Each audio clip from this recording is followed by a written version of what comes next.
در روستایی دورافتاده شایعه‌ای قدیمی درباره خانه‌ای متروکه وجود داشت، خانه‌ای که هر کس نیمه شب واردش میشد دیگر بر نمیگشت یا اگر هم برمیگشت عقلش را از دست میداد.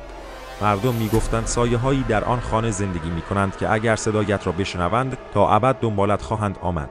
پارسا، یک مستندساز جوان، تصمیم گرفت این افسانه را بررسی کند. او به همراه دوستش سهیل و دوربین‌هایش درست در نیمه شب وارد خانه شد. دیوارهای پوسیده، بوی تعفن و سکوتی وهم‌آور فضا را پر کرده بود. ناگهان صدای خشخش از گوشه‌ای آمد. پارسا دوربینش را بالا آورد و نور انداخت. در گوشه اتاق دنی با لباس سفید ایستاده بود، اما صورتش تار و نامشخص بود، انگار که چیزی او را محو کرده باشد. سهیل با صدایی لرزان گفت: پارسا، اینجا رو ببین. روی دیوار نوشته قدیمی با خون خشک شده حک شده بود: تاکت بمان وگرنه او بیدار می شود.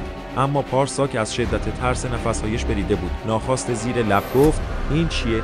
یک دفعه چراغ دوربینش شروع به سوسو زدن کرد. زن سفید پوش به سرعت ناپدید شد، اما صدایی گوشخراش از بالای خانه بلند شد، صدای پاهای سنگین که انگار چیزی هول پیکر در حال حرکت بود. در ورودی با شدت بسته شد. سهیل فریاد زد: باید بریم الان.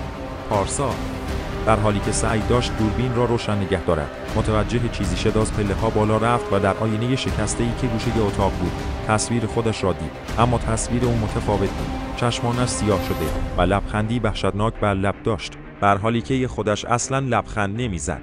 سکوتی مرگبار فضا را پر کرد و بعد یک صدا می‌گفت: دیگر دیر شده است.